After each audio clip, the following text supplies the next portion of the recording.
Right, so now we're going to do a recant of the Edinburgh Tales, go through a few fun story arenas, and go through some Act 9. So, I got there on the 16th, and today is the 20th. So I got back late last night. It's a 5-6 hour train journey up there with my friend Ella, who's a friend from college. Okay, so day one, we get off the train. It's like 3 p.m. So like, if anyone's never seen Edinburgh before, it's genuinely one of the most like beautiful places in England that I've ever seen. So there are no high-rises whatsoever. All the buildings are like super old. Anyone who's seen Mary Poppins with the old buildings with all the rows of chimney pots, it's like that, but with castles and like massive church spires everywhere. Fucking awesome.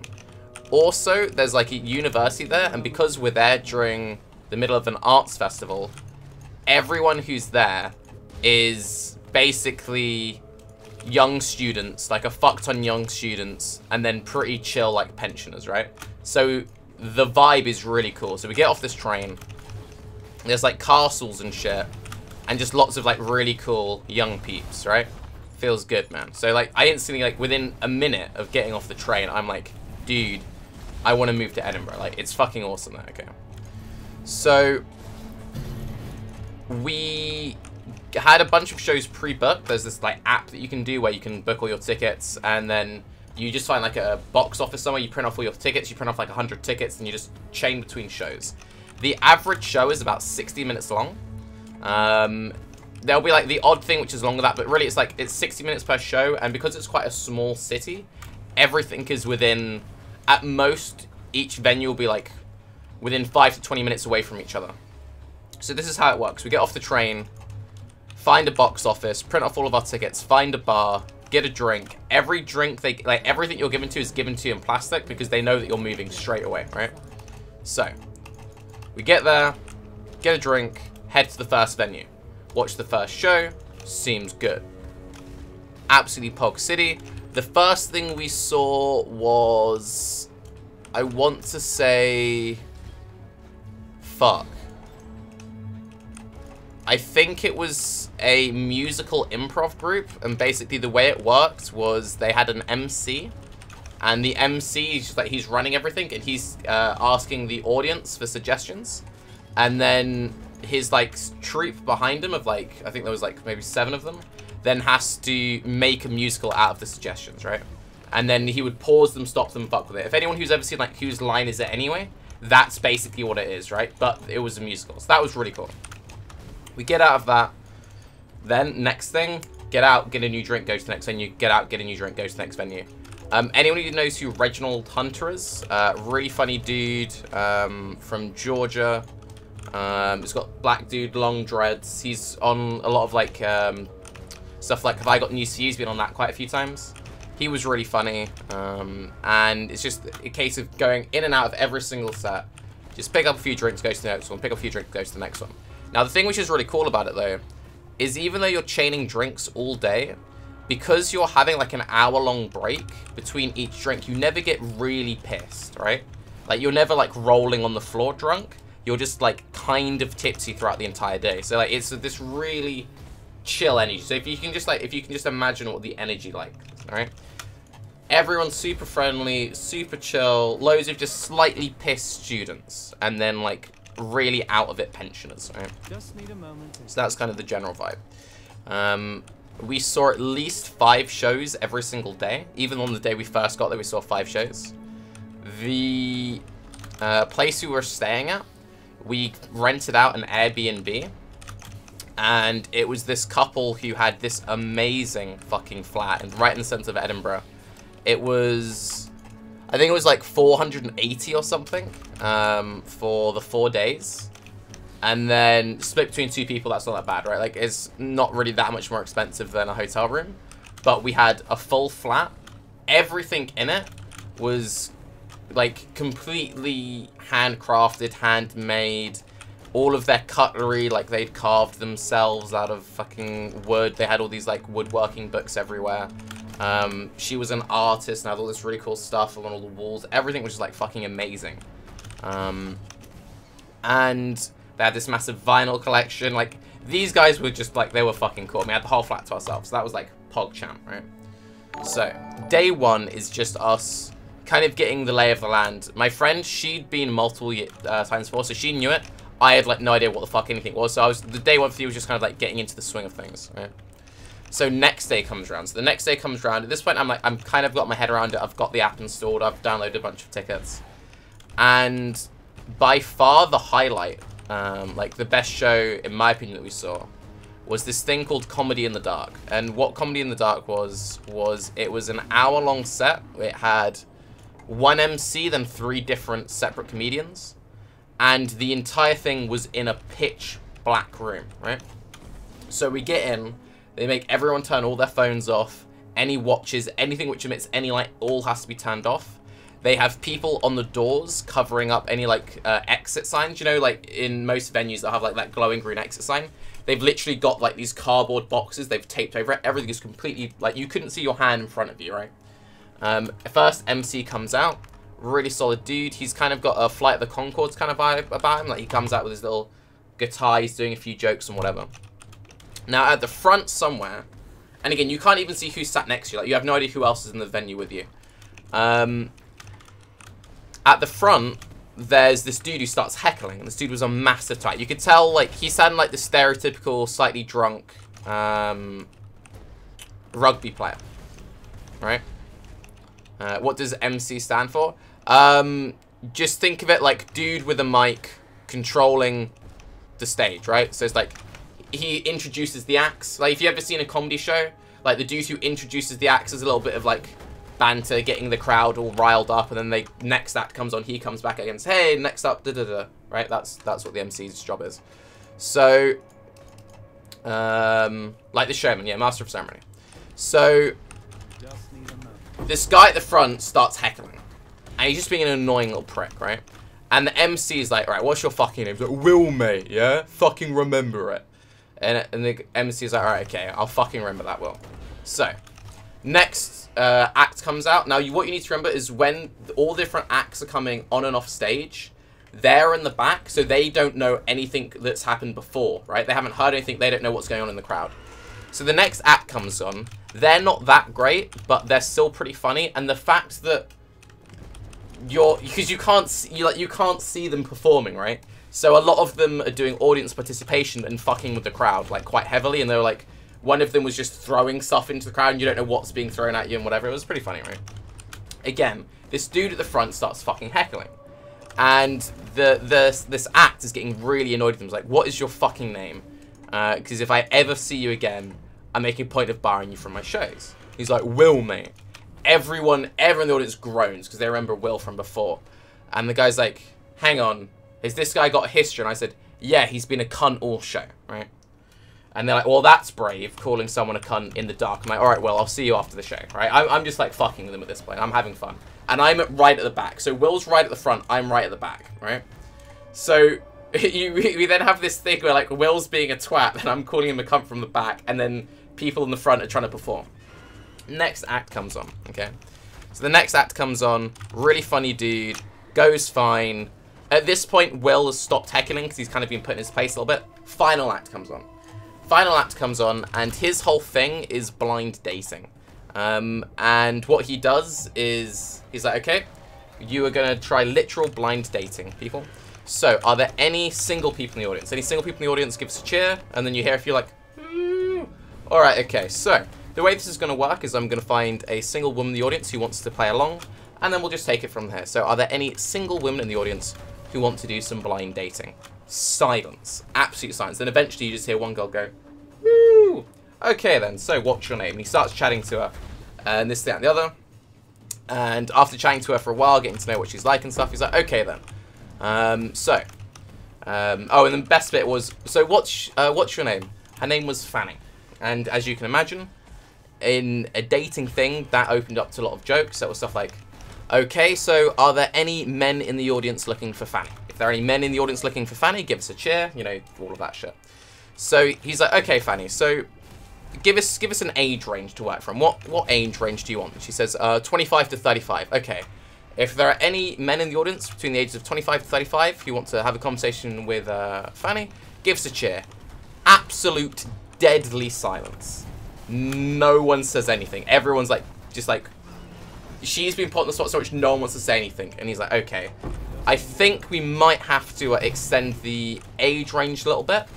Are there any single men in the audience who are near the ages of 25 to 35? Again, there's silence. And I'm like, fuck it. So I just go, woo. So he's like, brilliant. Okay, sir, can I have your name? And I'm like, sure. Jake. All right, Jake. So the way this is going to work, Jake, is I'm going to ask Fanny a few questions. You're going to ask Fanny a few questions. And we're just going to sort of see how the thing goes from here. So it's a pitch black room. There's this poor girl somewhere at the front. There's me somewhere at the back. And this fucking comedian is just fucking roasting the pair of us. And then he's like, okay, Fanny. Now, I'm not going to lie. You don't really seem Jake's type. Is there anyone else in the audience who'd like to have a conversation with Jake? And then there's another cheer at the back. So this other girl starts getting involved in it, right? It's going on. It's quite funny. And then he's like, okay, so we're getting near the end of the set. You're going to have to make a decision. Who do you want to go on a date with? So what I want you to do is just pick between the two. So if you want to go for a date with Jenny, Jake, say Jenny. If you want to go for a date with Fanny, say Fanny. And he's like, right, so in your own time. Now me being the clever fella that I am, I like a callback joke. My favourite joke in any comedy set is the callback. So this is what I say, excuse me, this isn't going to make any sense to you, but I think the crowd will like it. Will, mate, who would you pick? Will then pipes up, go for Jenny, mate. And also, you're a cunt. Dude, the act is confused, right? Because he doesn't know all the previous history with Will. And he's like, wait, what? I'm like, no, dude, it's fine. I called Will a cunt earlier. And he's like, all right, well, in that case then, what we're going to do is in a few moments, we're going to bring up the lights. Jenny, if you can meow, and just keep meowing, Jenny, until Jake comes and stands next to you. So I'm having to, like, stand up. And again, it's still pitch black. And I'm having to follow the sound of this poor girl meowing to work out where she's sat. And while this happens, like, okay, and then Fanny and Will, if you can come up to the front, since you two decided to pair yourselves together, since Jake will be with Jenny. And then the lights come up, and you have this fucking dude at the front stood up next to this girl. There's me stood up next to this other girl, and me and Will have just clocked each other. Because you need to remember, at the start of the show, I've called him a cunt, and I said, it's alright, mate, I'll see you at the end of the show. He's like, everyone come up to the front. So we were all at the front. It was so fucking awkward. The girl was fit though, so it was a good. We both gave each other the kind of there was the relieved kind of like, oh, nice. That was quite good. Because that was the thing. Because it was that anticipation, like, oh shit, the light's gonna come up. What does this person look like, and what are they gonna think of me? But we both kind of went, not bad. But it was so fucking hilarious. And then obviously, I'm then stood at the front, so next to this dude who has been heckling, and I've been calling a cunt all show. And he's just like, big fucker. He's like this 6 foot, like, fucking rugby build, like, but like, it was chill, we bounced it off and whatever. And then, you know, that was the end of the show. And then afterwards, I was chatting to the comedian. He was like, dude, that was a really good thing, But yeah, your boy got like a standing ovation, man. So that was some good So that was by far like the best show. Like even without the whole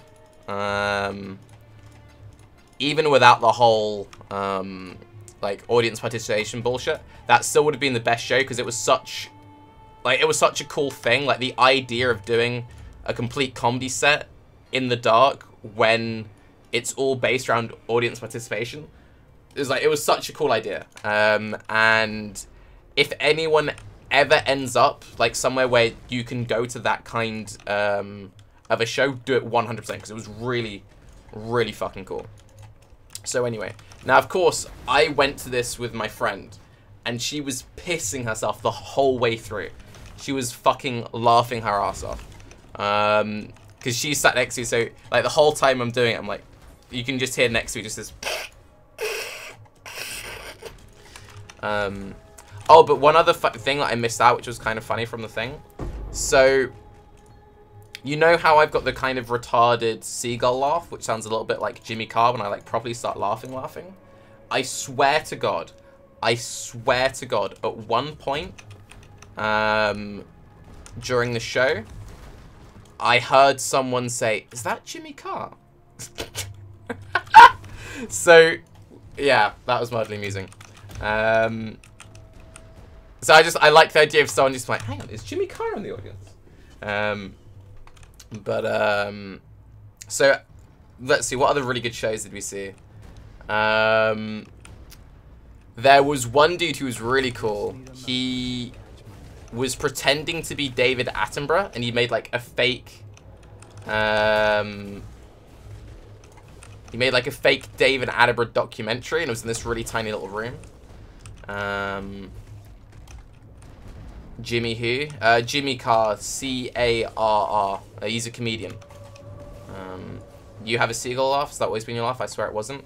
Okay, I have like a normal-ish sounding laugh if I find something slightly funny. If I find something really funny, I don't breathe properly. So I do this weird like noise. Like you'll see it if you watch my stream for long enough, if you watch my videos, you'll see it. Or just like search Tarke flock of seagulls or some shit. But anyway, so getting sidetracked. So there's this David Attenborough dude, and we're in this tiny little room, and he's doing like it's a university style lecture on his trips to hunt Bigfoot. Like it was such a weird thing. Like it was such like it sounds so strange, but it was so cool. And that was the thing. Like everything, we only saw one like bad show the whole time we were there, and we saw something like, I think in total we saw something like 17 or 18 acts. And out of 17 or 18 acts, I only see like one bad show. And it wasn't even that bad of a show. It just wasn't that great. It was just kind of like, yeah, it's alright. Yeah. Who else was really good? Who else was really good that I saw? There was one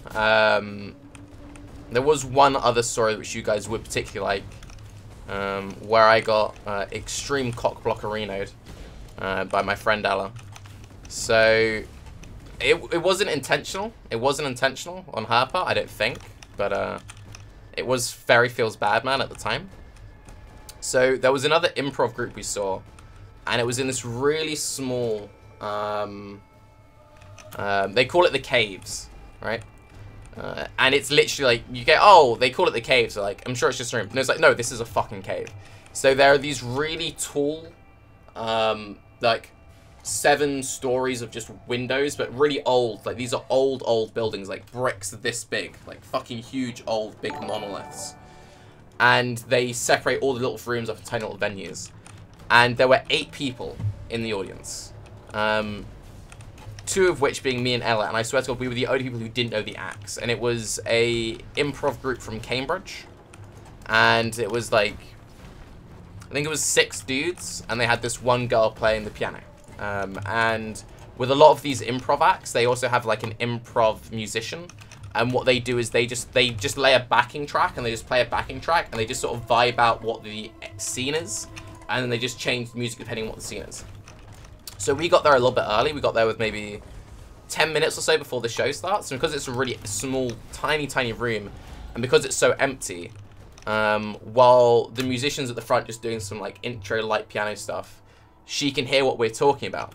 And I was chatting to a friend. I was like, whenever I see someone playing the piano these days, I just instantly think of hospitals, because they have the... a lot of hostels in the UK have this program where they get music students, and you get music students who basically volunteer to come and play music in hostels to liven the mood, which on paper sounds like a really good idea, but in actual practice is fucking terrible, because you've got these really cramped hostel wards with not enough room for patients, and this poor bitch with like a grand piano trying to play. And the girl like starts laughing, and she's like, oh yeah, I've done that. So in the 10 minutes before the show starting, I'm chatting with my friend. Oh, I hate this boss. I'm chatting with my friend, and this pianist keeps joining in on the conversation. And what if musical students trying to learn funeral songs? I have actually had a case where I was having an infusion once, and the guy playing the piano was mostly just playing like really sad stuff, and people kept complaining. And that was kind of awkward. Like he mostly was just like playing quite slow, pretty heavy stuff. And the nurses actually say, sorry, can you try something else? You're making the patients depressed. But anyway, so this show, it was pretty good. It was pretty good. It wasn't amazing, but I was pretty distracted, right? So like, in all honesty, I wasn't really paying that much attention to the act. I was paying more attention to the pianist. So the show ends, you know, it goes all right. Give them a little clap. Most people filter out, and my friend had to go to the loo. So I'm like stood outside the venue, waiting for her. And the pianist comes out, and we're chatting, and she's really sweet. Kind of like, to paint a picture, it was kind of, you know when you see those people who are almost like too innocent, in the sense of like, oh god, are you actually like the manic pixie dream girl kind of thing, like this really sweet, bubbly, like to give you an example, she was like, oh, so have you ever been to the Fringe from it? Oh no, this is my first time. I was like, oh yeah, it's my first time coming here too. Yeah, it's like, it's got such a magical energy about it. It's like there's a buzz. No, that's not the right word. It's like it's fizzing, you know, like it was one of those types, right? And whatever. So it was chatting on. It's going pretty well. And fucking Ella just comes out there. Okay, come on, come to me. We need to go to the next set. And then the other girls like gets really awkward because like again, it's one of those things like me and Ella are the same age. If you see two people the same age of opposite gender hanging out together, you assume they're a couple. So she's like, oh, okay, yeah, oh, it was nice meeting you, and yeah, bye. And she just turns and walks off. And I'm just like,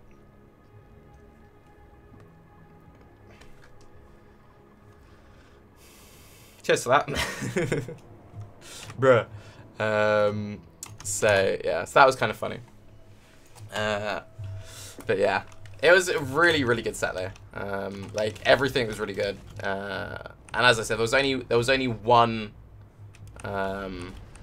act which wasn't that great, and even that, it wasn't a case of like it was bad. It was just, it wasn't what we thought it was gonna be. So the thing which didn't seem that good, it was called Best of the Fringe, and it was meant to be like 5 different acts, 5 very different acts. And we'll see what happens, right?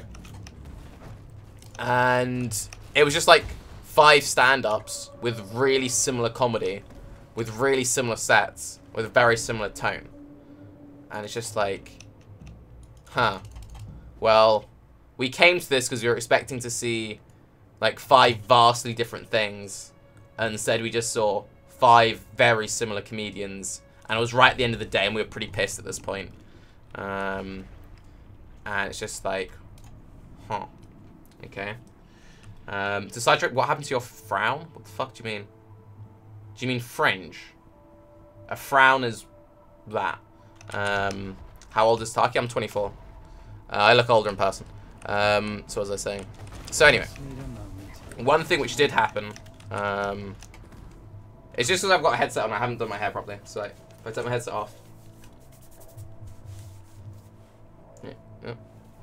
But whatever. See? Yeah. So anyway, so on the last day, this is quite funny. So as I said, we were staying in this couple's flat, and they had this amazing, immaculate flat, and we got really, really pissed. And oh, one thing that I missed out. So they actually left us. When we got there, they'd left us a bottle of Prosecco and a bottle of whiskey as like housewarming presents. Like that's how amazing this couple was, right? Like that's pretty, that's like beyond, above and beyond nice. Like we're renting out their flat. They don't have to, and as a gift, they leave us a bottle of Prosecco and whiskey. So anyway, so it's the last night. We know we're getting a train the next day. So like we're just drinking everything, and we've been drinking all day. Like we would start drinking at like 11 and be drinking all the way through. Like we would start, the first shows would usually be around 12 or 1, and then we'd come out the last show around like 1 or 2, and we'd be drinking the whole day. So we went back to the flat. We cooked something to eat. We start drinking. I'm gonna get really fucking out of it. We ended up going through this poor couple's wardrobes and started wearing their clothes. It sounds really weird, but it was kind of just like, I think it got to like, we just were like, you know what, let's just, if we just pretend that this is our flat, like we'll just assume the identities of these people. That's kind of weird, right? So yeah, that was mildly amusing. Pick, you know, you have picks. But they had like really nice stuff, So anyway, that was that day. So I had a friend who was performing, who I saw when I was out there, and she was busy. She was busy after the show. So I saw her show, chat a little bit, and I was like, oh, we leave on the 19th. Our train's at 2. Because most shows don't start till 1. Like if you ever want to meet anyone at the Fringe, you nearly always meet them in the morning. Like you can't meet them during the day because you're just so packed. It's like show.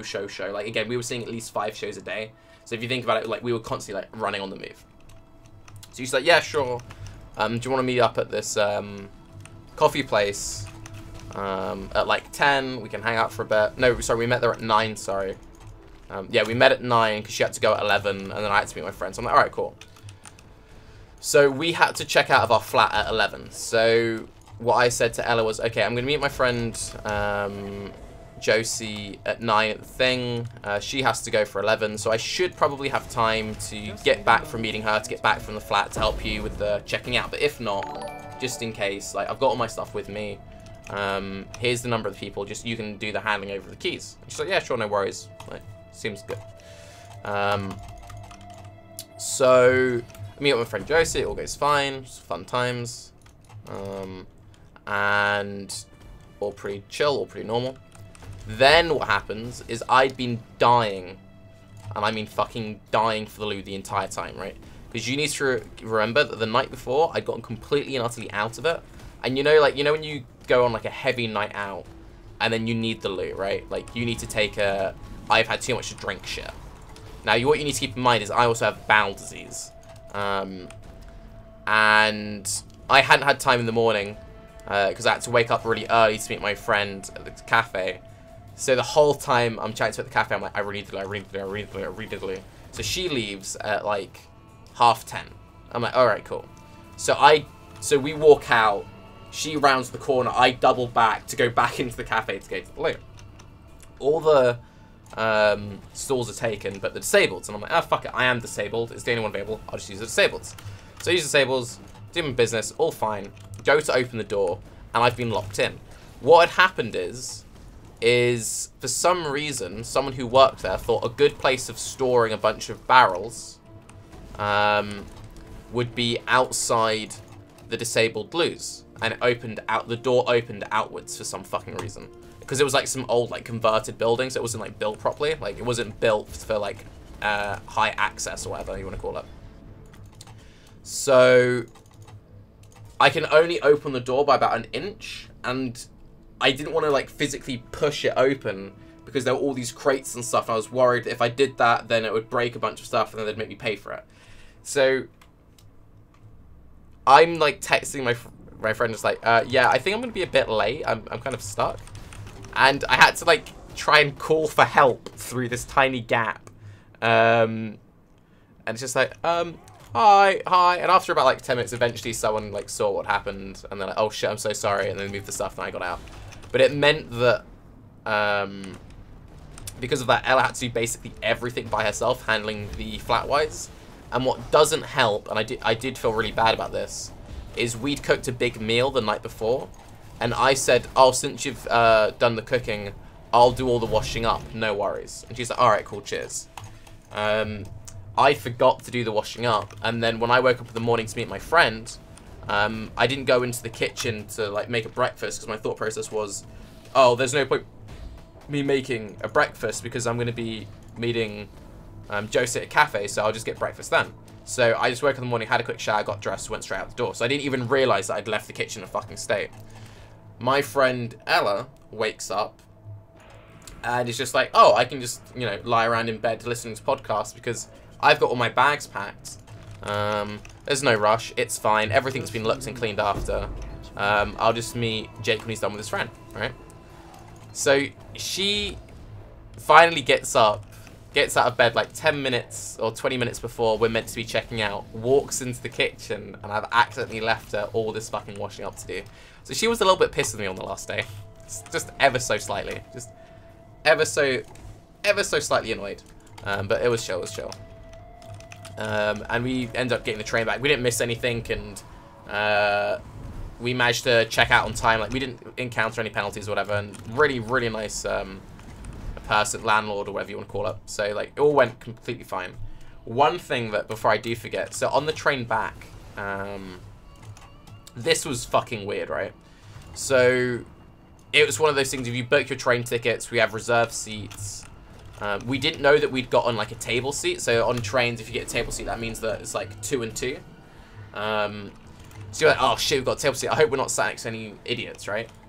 So it seems good. Like, the train's about to leave and no one else sat down. You're like, oh, dude, we've gotten away. They've got a whole table to ourselves. PogChamp. And then just as the doors are closing, we hear this, like, couple rushing to run to the doors. This foot being slammed through. Doors open and they sit down opposite us. We had, and I don't want to stereotype. We don't want to stereotype, but we had a lovely young Scottish couple. Probably in their mid to late 20s. Sit down opposite us. My man was in a beautiful bright blue Adidas shelf suit, and my lady was in a wonderful basically ripped jeans bikini vibe. To set the scene, how you need to keep in mind, it's Scotland, and Scotland pisses it down. We were actually really lucky with weather, but it'd been raining that day. Like, she wasn't appropriately dressed for rain, but whatever. And they've got themselves, like, 2 or 3 carrier bags, which they dump on the table. And, we, like, look at me and I look at each other like, oh, God. But, like, oh, it won't be that bad. So, after a few minutes, Mr. Shell Suit whips out his phone, puts on the football, and starts playing the football at full volume on his phone. And it's just like, bruh, you're sat on a train, so it would already be rude. This is like a 5-6 hour journey. Like, it's rude just to sit on public transport playing stuff off your phone anyway, let alone when you're sharing a 4-seater table with 2 people you don't know, literally like half a foot away from you. Right? She starts taking bottles out of her carrier bag. Guess what the drinks of choice that was this young couple. Guess the choice of drinks this young couple decided was like, this will be the appropriate drink for a 5-6 hour journey. 2-litre bottles of Smirnoff Ice. Smirnoff Ice. I don't mind people drinking on trains, right? I drink wine on trains whenever I can. But they're pulling out bags, big 2-litre bottles of Smirnoff Ice. If you don't know what Smirnoff Ice is basically like 4% vodka, 96% lemonade. It's basically, it's a kiddie drink. It's something which like 12-year-olds drink, right? And it's just like, what the fuck, right? So you've got this fucking beautiful man blaring the football and his lovely girlfriend necking Smirnoff Ice. And we're just like, this can't get any worse. They then start planning their wedding reception. So again, we've got ourselves a pair of like mid to late 20s somethings in a bright blue shell suit, necking bottles of Smirnoff Ice on a train, planning their wedding reception. It's like, what the fuck, yeah? Like, bruh, come on. So we scout out to see if there's anywhere else we can sit, and I managed to find there's an empty row of seats, not that far back. So I'm just like, I say quite loudly to Ella, like, oh, do you mind if we move? Just there are some seats where I'd have more leg room. Like, I was trying to be obvious that they were annoying the fuck out of me, but I didn't want to be like too obvious. Like, yeah, if we move there, I'd have more leg room. Do you mind if we move? And she's like, yeah, no, of course. I'm like, good luck with the wedding, guys. You know, hope you have a good journey. Right. So we get up, move, and we ended up having a nice trip, and it was chill and everything. But it was just like, fucking hell, boys. If we'd been stuck there for the whole thing, I would have like straight up just killed myself. It was so depressing. But one thing which was really cute though is at the next stop, I can bring a picture of this up on my phone. At the next stop, this like 78-year-old man got on, and he had this whippet dog with him. And if you don't know what a whippet dog is, well, I'm gonna bring a picture up. A whippet is like a really skinny, almost looks a bit like a Great Dane. Let's see if it's clear enough. Rotate phone. I still not rotate. Okay, fuck it.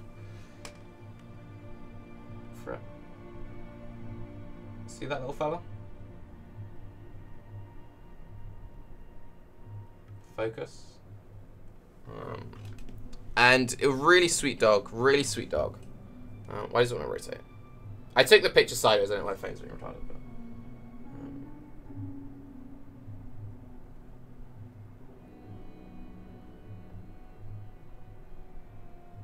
But, focus, camera, focus. There you go. It got there in the end. But the thing which was funny about it is that whenever anyone had to walk past, obviously the dog was in the way. So you'd have this like really poor old man. Again, this guy's like 70 or 80. So whenever someone had to get past, he'd be like, he'd eventually get up and then he'd like move the dog, and it was like everyone on the carriage, there'd just be this odd was like, oh. And like the dog was as shaky as he was. Like there was this like both super frail just pair, just like, and like everyone just felt bad having to go past them and stuff. But yeah, so that was, in a nutshell, that was Edinburgh. Was you hungover? To be honest, I don't know. I had moments of feeling really hungover on that last journey back. Like it would randomly catch up with me. Like, I'd be fine, and then it would hit me in just, like, a wave. But I felt surprisingly alright. I think because it was such, like, a tightly orchestrated journey, like, it was run like a fucking military operation. Like, Ella is, like, one thing she's good at is making sure everything's, like, boom, boom, boom, boom, boom. And because of the way the Edinburgh Fringe app works, is you can very clearly see what shows are on where, which venue. So we were always on the move, we were always on the run, and even though we were drinking a lot, we were only having like 2 drinks an hour, or like 1 drink an hour, then moving on to the next thing. So it was just a constant like momentum. We were just always moving, so we never really had that moment to just like sit and binge in one go, if that makes sense. So like, even though we were drinking probably about 2 bottles of wine a day, it never really caught up with me. I did fall asleep in one show. We went to see a theatre show, and it was a really warm room, and I had actually had quite a lot to drink before going into it.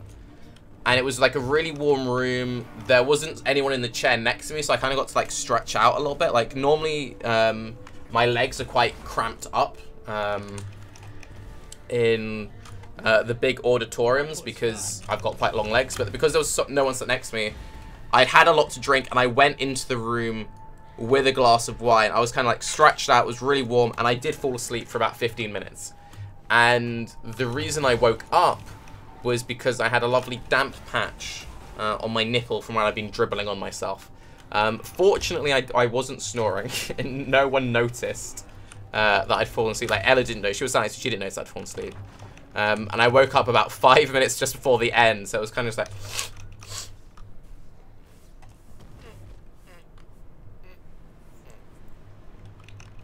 And I kind of got to, like, wake up a bit, and then I came out of it, and I was like, oh, so did you like the show? She's like, yeah, it was really good. Did you like it? I'm like, yeah, it was good, it was good. I might have dozed off a little bit, but yeah, no, I really liked it.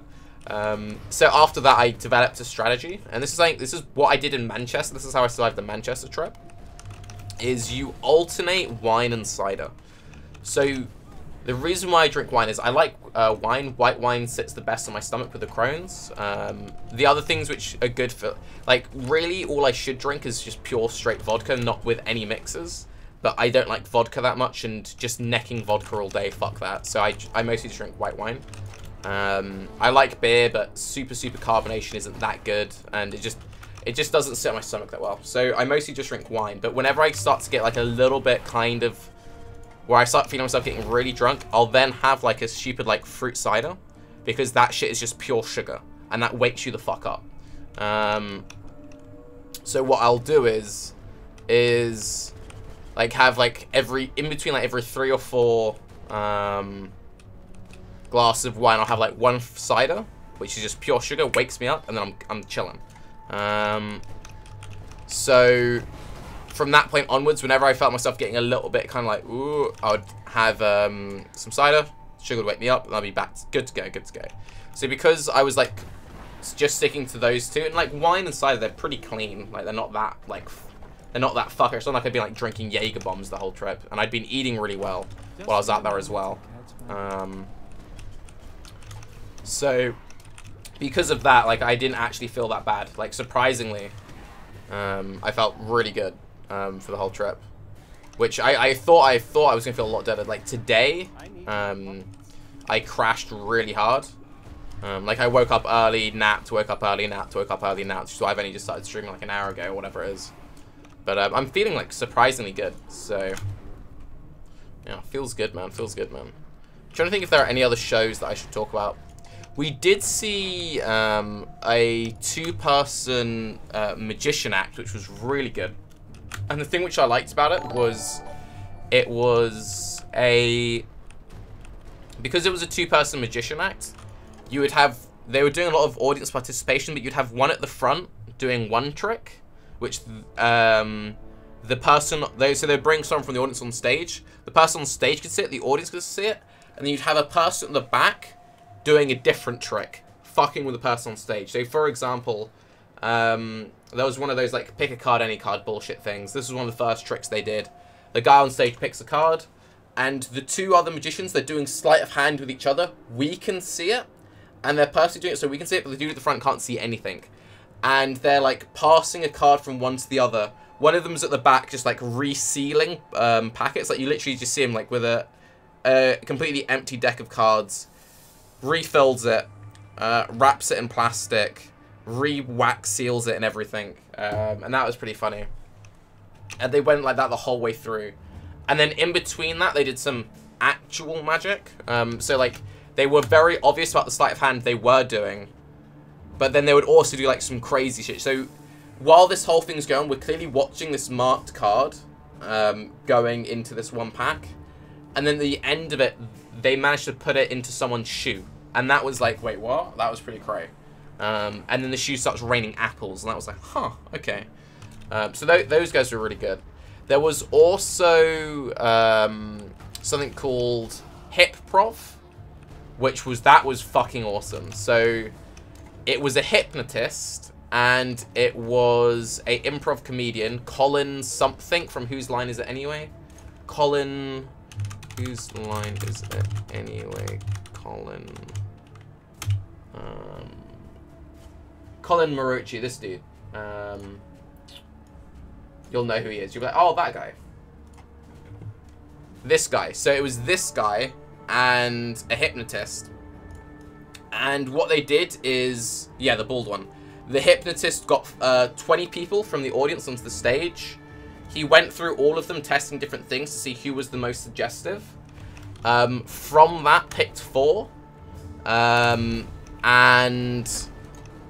had these 4 people who were under extremely heavy hypnosis, and then made an improv group with them and Colin. So they had to do whatever Colin told them to do. And that was really interesting. It was a little bit weird to watch because part of you feels like it's slightly exploitative, because these people have no idea what they're doing. So there were 2 mindsets that you've kind of flicker between. So one mindset of you, like the cynical mindset goes, oh, they're too good. They must be plants. Like they must have been planted into the audience. But then the other half of you goes, Actually, no, they're not plants. But if they're not planted in the audience, then that makes it almost worse because everyone is laughing at them and they have no control over what they're doing. And it was a really interesting show. And yeah, that was really cool. So yeah, a lot of the things which I really enjoyed wasn't so much the normal stand-up. We did see quite a lot of just straight stand-up, but the more abstract stuff as well. They're always plants. Well, you say that, but it's one of those things of... I know some of the people who... So I know some of the performers. So, for example, the two magicians, they were part of the same improv group as my friend Josie. So there's a improv group called the Oxford Imps, and it's a bunch of Oxford students and the Oxford Imps because Oxford's improv. And the two magicians used to be ex-members of that because they used to be part of that group. They're older now, so they've moved out of it. And their stuff is completely legit audience participation. It's all completely legit. And you would assume if anyone had planted stuff in the audience, it'd be the two magicians, right? For anyone who'd seen... So I did a lot of audience participation stuff. So anyone who'd seen that one, like, Comedy in the Dark thing would have assumed that me and Will were plants because we had such good banter and stuff. Like, the fact that we were making up jokes for each other, right? Like, you would assume, oh, these guys must have been planted. There's no way that these guys would have had the balls to do that, right? So, from that, it makes it very hard to be like, oh, this dude's definitely fake. Oh, this is that. Obviously, there are some performers who do, you know, put people in the audience themselves. What is plants? So, what that means is, a lot of the time when you have performers, they plant or they put people in the audience. They're purposely going to be picked to be part of an act. So, for example, in the case of me and Will, it's a room completely in the dark, and we were both. We basically became part of the whole comedy routine because we were in the first, second, and third act, and we had like a standing ovation at the end, right? So you'd be like, oh, clearly these two guys must also be part of comedy, and they've just been put into the audience by the acts. Or like with the magicians, when they get the volunteers on, oh, they must purposely only pick certain people. So yeah. If you're a proper magician, you can't afford the risk to get someone that's in goggles just enough, so you have to fake it. That's literally their job. Again, there's a very big difference. There's a very big difference between someone working in Vegas performing to thousands of people and someone in a tiny back room in Edinburgh Fringe performing to like maybe 50 people, right? Like, it's all about scale. You need to keep that in mind. Like, most of the shows we went to, there would be at most 50 to 100 people in the audience. Like, these are all very small events. We went to some really packed ones, like, for example, Reginald Hunter. That was just straight stand-up. There were probably 1,000 people, maybe, in that room. When we went to see Ostentatious, which was a improv group based on... well, it's an improv group, but they, like, take audience suggestions and turn it into a Jane Austen novel, you know? Like, there's a very big difference between massive, like, we're filling an arena and we've got like 20 people in a back room, you know? So you need to keep that in mind.